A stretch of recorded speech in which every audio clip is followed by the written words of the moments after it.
अस्सलाम वालेकुम फ्रेंड्स। तो हाँ, वीडियो स्टार्ट करने से पहले चैनल को सब्सक्राइब कर लीजिए और साथ वाले बेल आइकन को लाजमी प्रेस कर लीजिएगा ताकि जब भी मैं वीडियो अपलोड करूँ तो आप तक पहुँच सके। वीडियो स्टार्ट करते हैं गाइस। फर्स्ट में ये डिज़ाइन है, ये डबल फ़ैन है, आप देख सकते हैं हॉल का डिज़ाइन है। और ये भी डबल फ़ैन है, ये भी हॉल का डिज़ाइन है। टीवी लॉन में भी लगा सकते हैं, अगर आपका बेडरूम लंबाई में ज़्यादा तो वो भी लगा सकते हैं। ये एक बेडरूम का डिज़ाइन है।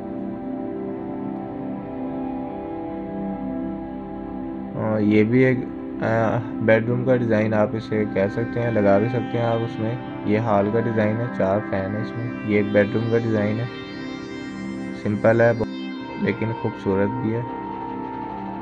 ये भी एक बेडरूम का डिज़ाइन है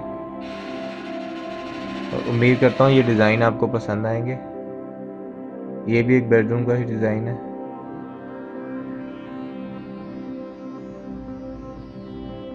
ये एक टीवी लॉन का डिज़ाइन है।